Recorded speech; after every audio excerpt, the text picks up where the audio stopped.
강유정 대변인입니다. 국무회의 결과 브리핑 하겠고요. 그리고 대장 진급, 보직 신고 및 상점검 수치, 수여식 관련해서 브리핑 하겠습니다. 국무회의는 2시간 정도 생중계가 되기는 했습니다만 2시간이 너무 길다라는 말씀과 함께 약간의 요약본이라고 생각하시면 될 것 같고요. 이후에 비공개 부분이 조금 있습니다. 그 비공개 부분과 앞부분의 주요 부분들을 좀 요약해서 말씀드리고요. 그리고 상점검 수치 관련해서는 수여식 이후에 1시간 정도의 간담회가 있었는데 거기서 오갔던 주요 내용들 브리핑하겠습니다. 강유정 대변인입니다. 이재명 대통령 주재로 오늘 오전에 제40차 국무회의가 열렸습니다. 오늘 국무회의에서는 상법 일부 개정 법률 공포안을 포함한 법률 공포안 5건과 대통령령안 8건, 그리고 일반 안건 3건 등 총 16건의 안건이 심의 의결되었습니다. 자세한 내용은 사전에 배포해드린 보도자료를 참고해 주시기 바랍니다. 오늘 국무회의에서는 이재명 정부 경제성장 전략 방향이 토의 안건으로 책정됐습니다. 기재부, 과기정통부, 행안부, 산업부, 국토부, 중기부, 금융위 순으로 발제가 이어졌고 국무위원들의 열띤 토론이 생중계되었습니다. 이재명 대통령은 산업재해를 막으려고 단속과 예방을 강조했더니 건설 경기가 죽는다는 항의가 있다면서 불법과 비인권으로 건설산업 경기를 활성화해서야 되겠느냐며 강하게 질타했습니다. 이어 사람 목숨을 하찮게 여기면 안 된다. 안전비용을 줄여 얻은 이익의 몇 배에 달하는 과징금을 매기는 방안을 검토해달라 지시했습니다. 또한 부실공사와 체불임금이 원인이 되는 불법 하도급은 반드시 근절해야 한다고 강조했습니다. 식약처장으로부터 수출기업의 애로사항을 청취한 이 대통령은 민원인이 여러 부처를 돌지 않게 원스톱 서비스를 행정에 도입해야 한다며 AI 시대에 걸맞은 기본 계획을 세우라 지시했습니다. 한편 모태펀드와 관련해서는 금융기업들이 예대 마진이 아닌 투자 중심의 사업을 해야 한다면서 정부가 재정 위험을 감수하고서라도 민간 투자를 활성화해달라 당부했습니다. 또한 소비 진작을 위해 역직구 시장을 키우고 국가 차원의 대규모 할인 축제를 만들자면서 소비 쿠폰과 지역 화폐를 활용하는 기획을 지시했습니다. 비공개 회의에서는 김정관 산업통상자원부 장관이 상법 개정안과 노란봉투법에 대한 기업인들의 우려를 전했습니다. 이에 이 대통령은 고용노동부 장관에게 발언 기회를 주면서 세상에는 노동과 기업이 공존한다면서 부처 간 칸막이가 생기면 노동자와 기업이 싸우게 되는 만큼 국무회의 자리에서 부처 장관들이 치열하게 토론해달라 당부했습니다.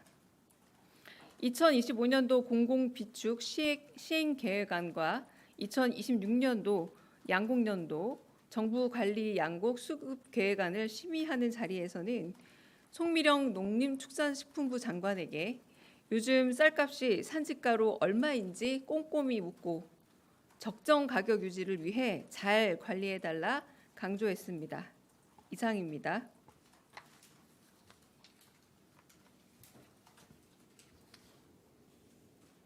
두 번째 브리핑 읽겠습니다. 제가 입이 좀 헐어가지고 지금 발음이 조금 꼬입니다. 죄송합니다. 네, 강유정 대변인입니다. 이재명 대통령은 오늘 오후 대장 진급과 보직 신고 및 상점검 수치 수여식을 개최했습니다.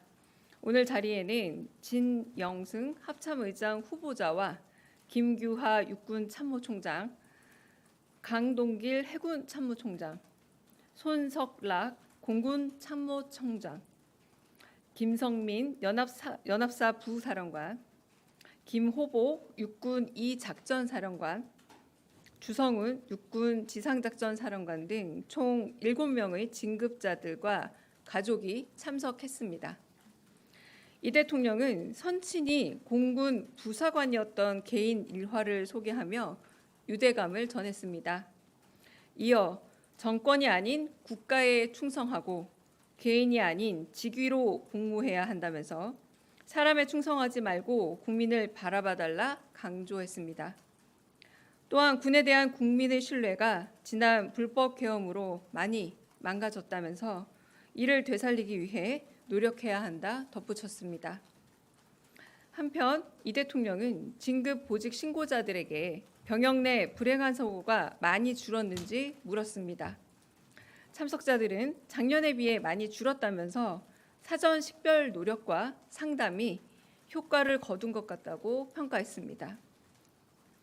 이재명 대통령은 초급 간부들의 대우가 어떤지 부사관들의 업무 환경에 대해 세심하게 묻고 살피며 군이 부사관들에게 좋은 직장이 되어야 한다고 언급했습니다. 이에 신임 대장들은 역량이 뛰어난 MZ 병사들에게 부합하는 선진 병영 환경을 만들어야 한다고 답했습니다. 끝으로 이 대통령은 군인들도 민주주의에 대한 소양을 키울 필요가 있다면서 안규배 국방부 장관을 향해 정치 집단이 아닌 주권자 국민께 충성하는 군대 내 민주주의 교육 과정을 마련하라 지시했습니다. 이상입니다. 혹시 질문 있으실까요? 네, 김재용 기자님. 네, 건강은 잘 챙기고 계시나요? 좀 피곤하신 것 같아서. 아니, 다들 비슷하겠지만 저도 입이 좀 부르터가지고. 네. 오늘 예전에 과거에 이제 이재명 대통령이 당 대표 시절에 피습 사건 당하셨었는데 그거 관련해서 당시에 검찰이 테러가 아니라 살인미수라고 기소를 해서 이게 축소 수사 아니냐는 논란이 있었던 게 사실인데 오늘 국회 정보위에서 나온 팩트를 보면 올 초에 이제 국정원 내부에서 그 살인미수가 아니라 테러로 규정할 수 있다는 어떤 취지의 어떤 보고서가 있었는데 그게 또 국정원 내부에서 묵살이 됐다 이런 내용이 오늘 그 정보위에서 나왔는데 그래도 현직 대통령이시고 하니까 이에 대한 대통령실의 입장이 있을지 궁금합니다. 글쎄요, 저도 지금 워낙에 하루 종일 좀 회의 일정이 있다 보니까 처음 듣는 소식이라서 대통령도 비슷하지 않을까 싶습니다. 하루 종일 회의와 행사가 있었기 때문에. 그러나 이 부분은 제가 듣기로는 국정원 내부 보고가 누락되었다라는 사실이 정보위를 통해서 국회 정보위를 통해서 밝혀졌다는 걸로 들립니다. 이 부분은 좀 더 국회를 통해서 드러날 진실이 있지 않을까라는 생각이 들고요. 대통령실의 입장은 아마도 국회에서 좀 더 들여다본다면 그 부분에 대해서 지켜본다가 아닐까 싶고 혹여 입장이 나오게 된다면 전달드리겠습니다. 네. 다른 질문.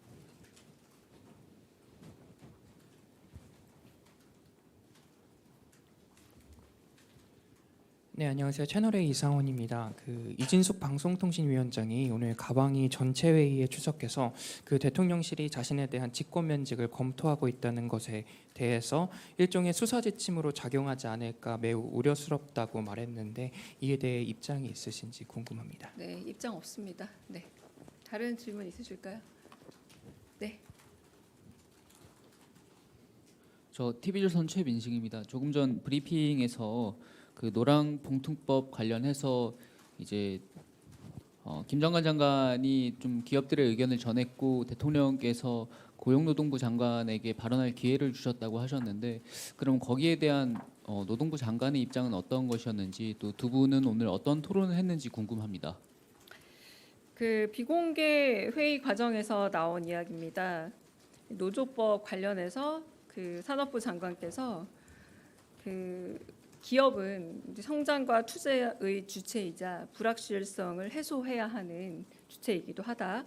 경제계는 굉장히 합리적인 상황에서 예측 가능한 상황을 원하고 그런 부분에서 산업부 장관으로서는 기업의 의견을 전할 수밖에 없다.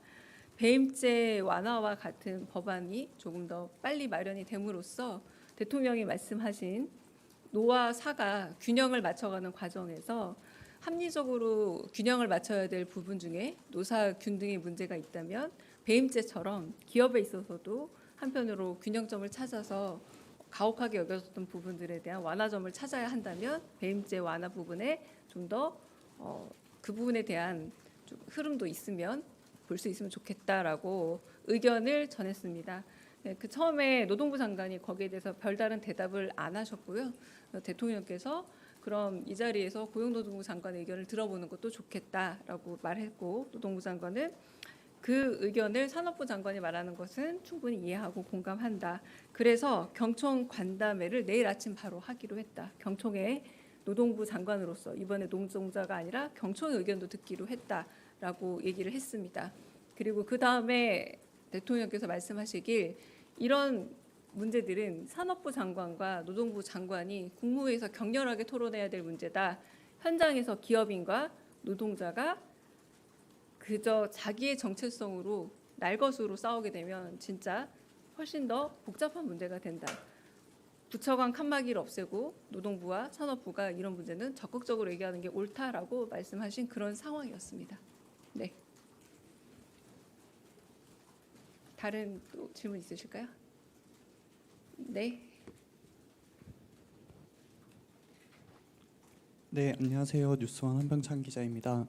그 배임죄 완화 관련해서 방금 오늘 이제 김병기 원내대표님이 이제 배임죄를 두고 완전 폐지라고 하는 것도 이제 개인 의견으로 말씀하셨는데 대통령실에서는 배임죄 완화를 넘어서 폐지까지도 좀 생각하시는지 여쭤보고 싶습니다. 네, 그거는 이제 배임죄에 대해서는 마찬가지로 노사의 문제를 우리가 평균적이고 그리고 합리적인 시선으로 돌아봐야 한다라고 대통령께서 늘 말씀하셨듯이, 그래서 노조법 통과를 먼저 했다면 그 다음에는 말 그대로 배임죄 역시도 불합리한 부분이 있기 때문에 이 불합리한 부분을 좀 고치고 바꿔봐야 한다라는 게 대통령의 평소 지론이었고 선거 과정부터 지금까지 계속되어 온 얘기입니다. 이게 완화일지 폐지일지에 대한 얘기는 약간 구체적인 부분 아닙니까? 이거는 일단 방향은 그쪽으로 설정이 되어 있다라고 보시면 되겠고요. 그런 강론 같은 경우는 충분히 법안을 만들어가는 과정에서 충분히 수위는 조절이 되지 않을까라는 생각이 들고, 대통령이 생각하는 배임죄는 뭐 완화 내지는 뭐 아예 폐지, 이 두 개에 있어서 크게 구분 없이 지금은 생각하고 계시는데, 현실적으로 어떤 그 실질적인 문제가 생길지에 대한 검토는 있어야 되기 때문에 법안 위반 과정이라는 게 그렇잖아요. 그런 과정들이 남아 있다고 보시면 되지 않을까 싶습니다. 네. 아까 이쪽에서 질문 누가? 네. 네, 조선비즈 이색입니다. 대변인 아까 대통령께서 그 바가지 요금 말씀하시면서 좀 단속하기 위해서 정부 차원의 방안을 마련하라고 지시하셨잖아요. 이게 지금은 현행법으로 행정지도 정도에서만 지금 할 수 있는 게 없는데 비공개나 이런 자리에서 조금 더 나온 게 있는지 좀 더 공유해 주실 수 있는 게 있으면 말씀해 주시면. 네, 비공개에서 더 얘기가 된 건 아니지만 말씀을 좀 드리자면, 이제 바가지 요금 같은 경우에 그 바가지 요금을 매긴 한 업체나 업소만 피해를 입는 게 아니라 그 주변 상권까지 관광객들 혹은 소비자들의 발길이 끊기는 그 너무 효과가 내지는 영향력이 너무 크다라는 말씀을 아까 강조하셨고, 그래서 행정지도 정도를 약간은 가볍게 보고 있는 것이 아닌가, 그 정도는 지금 이런 맥락하고 비슷하게 보시면 될 것 같습니다. 과징금 여러 번 얘기를 하시는데 형사소송을 해서 3년 5년 걸려서 뭐 약간의 벌금을 받고 끝내는 그런 문제가 아니라, 기업이 잘못을 하더라도 오히려 과징금을 확실하게 매김으로써 엄벌을 처함해서 근본적인 발본색원을 해야 되는 것처럼 바가지 요금이 상권까지 죽이고, 이게 어디랑 연결돼 있었냐면요, 국내 관광이 점점 더 활성화되지 못하는 이유 중에 하나가 외국인 인바운드도 줄어들지만 내국인 관광도 줄어드는 이유가 그 돈이면 해외 나간다라는 이런 인식의 문제 중에 바가지가 있는 것은 아닌가라는 문제의식은 사실 여러 번 말씀하셨고요. 이에 대해서 실효성 있는 행정지도 이상의 어떤 뭐 과징금이든 혹은 벌금이든 이런 체계를 마련해 와라라고 얘기를 했습니다. 그래서 이 부분을 이제 어느 부처에서 담당할 것인가 이런 얘기까지는 구체적으로 좀 되긴 했습니다. 네. 네. 네, 겸손 힘들다 뉴스공장 박현광입니다. 그 삼점검 수여식 이후에 비공개 차담회 1시간 정도 하셨다고 했는데 지금 국방부가 계엄 관련해서는 군부대 계엄에 관여한 군부대가 있는지 자체 조사 중이기도 하고 또 시민단체 등에서는 이번 진급 대상자 중에 혹시 내란에 개입한 인원이 있는지 검토해야 된다 뭐 이런 의견도 있는데 혹시 대통령께서 비공개 차담회에서 이와 관련 당부가 있었는지 궁금합니다. 제가 브리핑에서 말씀드린 그 내용이 사실상 계엄과 연결된 부분이죠. 그러니까 첫 마디가 바로 그 부분이었습니다. 군은 정권이 아니라 국가에 충성해야 되고 개인이 아니라 직위로 공무해야 하고 사람에 충성하지 말고 국민을 바라봐야 한다라는 건 제가 직접 인용이 가능한 말씀입니다. 이 말 자체가 계엄과의 연루이기도 하고 그러나 한편으로 대통령께서 늘 말씀하시기를 그럼에도 불구하고 군의 그 본령을 지킨 군인들이 있었기 때문에 또 한편으로는 또 우리의 민주주의가 지켜졌다라고 생각하는 부분이 있어서 상과 벌을 엄격히 나눠야 된다라고 늘 말씀을 하셨고요. 그래서 새롭게 부임한 대장들에게 이 얘기 한 번 더 강조하고 마지막에 제가 말씀한 것처럼 단순히 한 개인에 대한 문제가 아니라 군이라는 조직 안에 민주주의 교육 과정 내지는 체제를 만들어야 한다라고 안규백 장관에게 한 번 더 지시와 당부를 했다라고 보시면 될 듯합니다. 네. 또 다른 질문 있으실까요? 제가 못 본 분은 안 계신 거죠? 네, 그럼 오늘은 여기까지 하겠습니다. 수고하셨습니다.